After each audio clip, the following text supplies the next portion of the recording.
Okay, so this is after the clear out. We did, I can't remember what time we started and left. I think the guys started at 8:15 in the morning, loaded up the truck, drove here, got snagged by traffic, got here at like 9:15.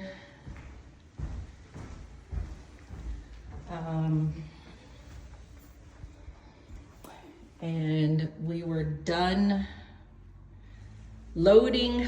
So I think we did one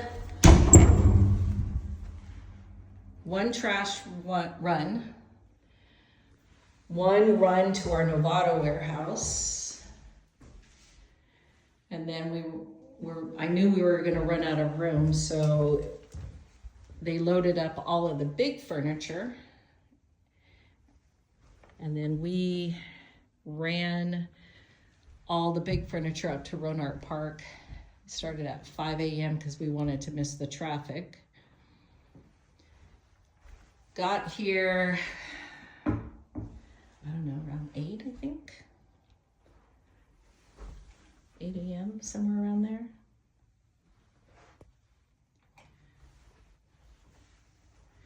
Then we loaded up, we had another trash load to do. So they quickly got that done. And then everything else, which is all more the smaller stuff, boxes of small items, mostly the kitchen. And I just noticed that. I can't walk away from it.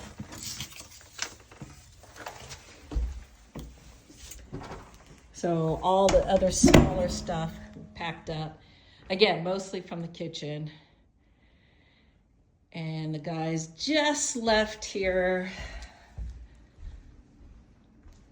to go drop it off to Novato. I don't even know what time it is right now. Maybe around 1, I think, or 12.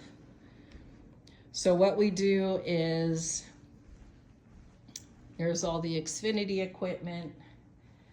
We box up all paper and photos. So those boxes is what we've gathered from while we were doing everything. And this is what I want to say the family already put aside. So we box up any other paperwork, and now that's all in one area.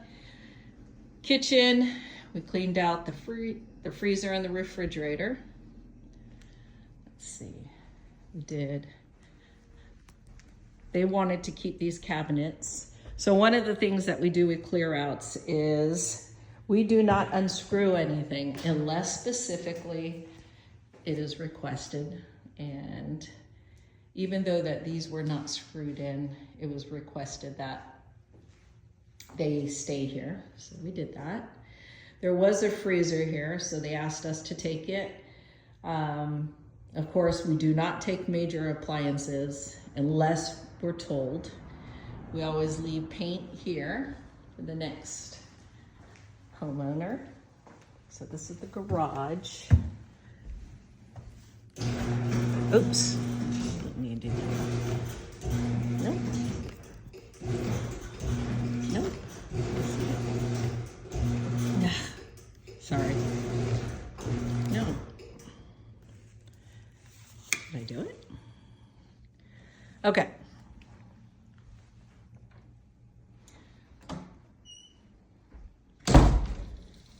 And then let's do the walk through in the back. So with a clear out and we're going to auction, I have to make some tough decisions. So there was a very rusted metal table with chairs. I decided to dump it.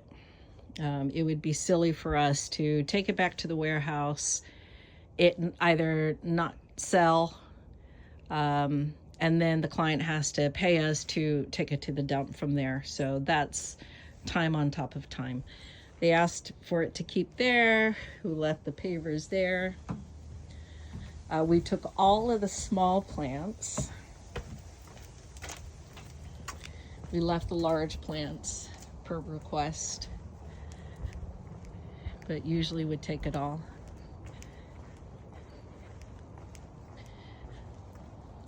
Beautiful ficus. We leave all hoses. We don't take the hoses. It was a broken, I don't know if on my first video, if I took pictures, but there was like a broken bench there. This whole entire place was just filled with plant pots. Most of it were broken plastic planters.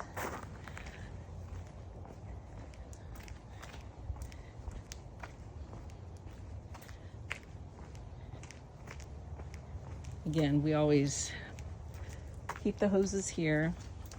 Now there's a difference between a clear out and a clean out. We do not clean anything, okay? In the house, of course, we'll broom sweep. We'll pick up large pieces of debris, but we don't clean anything. We know that there's gonna be work on the house. Typically, realtors have their own detailed cleaners after they do the maintenance. Did I already do this? So all the cupboards are empty. I can't reach that, but that got emptied.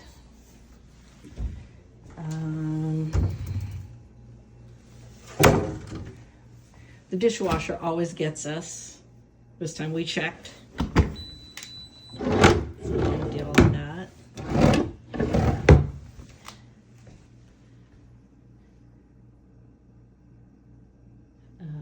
Something was beeping and I'm trying to understand what it was. That was weird. Okay. I'm also double checking that we got everything too by taking a video. I think that's it. Everything goes. We usually take all the liquor, so there was liquor. We always asked, people will always ask us, what do we do with it? Well, we can't sell it, so open bottles will dump. And usually those people who are coming to pick up during the time that we have it out, we just give it to people of age. There's a lot of these from the furniture, the indentations from the furniture. Well, I think that's it. And that is a clear out.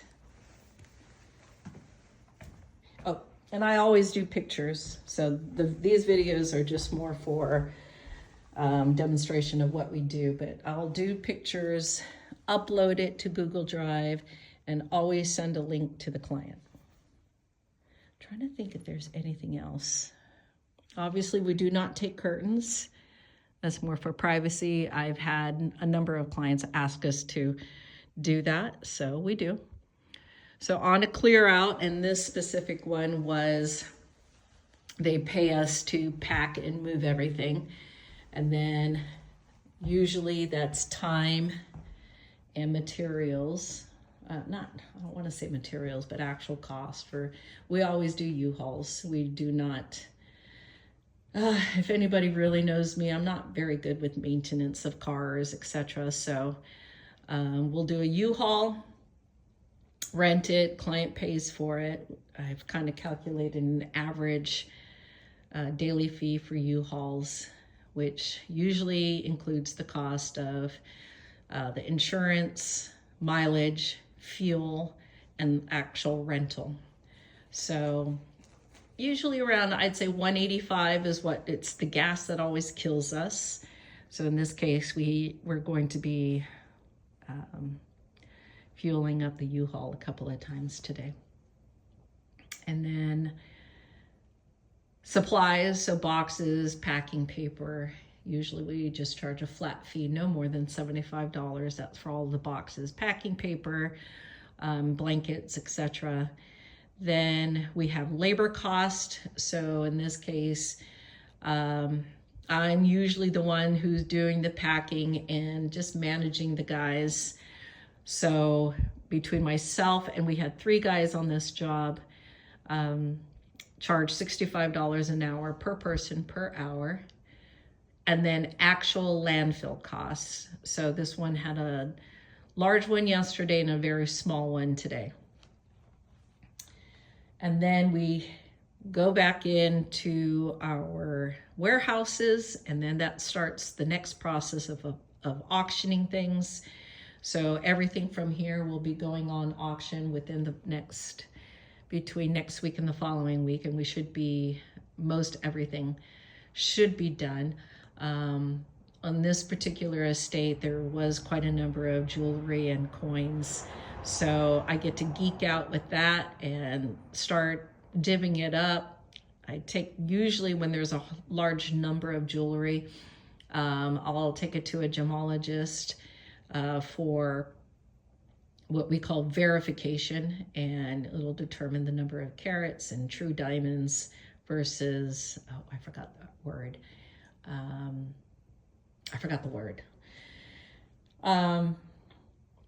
And then when it goes for auction, it's a 50%, 50-50. And usually what we do is after everything gets auctioned off, if it's a very, very large estate in multiple auctions, then I typically try to do reports immediately after a big auction. So that way we could just hurry up and release it and be done with it. But usually if an auction starts on a Saturday, closes on a Thursday night, pickups are Friday and Saturday, we always wait 1 week before we finalize any report. We get a number of bidders who will bid and don't pay and don't pick up, and we block them. And then usually those payments trickle in because they don't want to be blocked.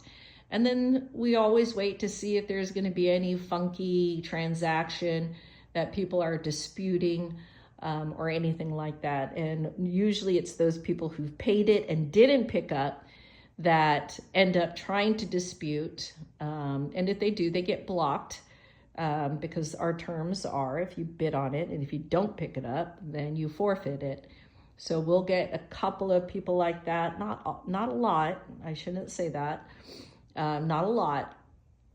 So we finalize report 1 week after the pickups end. So if pickups end on a Saturday, then 1 week later, and usually the reports are done Monday or Tuesday, then we get that done. And I just made an error. Usually when we do the auction in the house, the auction ends on a Thursday night with pickups Friday and Saturday. But all our off-site locations, so we have the Novato warehouse, that auction closes on a Saturday with pickups Sunday and Monday. And then our Rohnert Park warehouse, those auctions close Thursday, starting to close at 5 with pickups Friday and Saturday at the Rohnert Park location.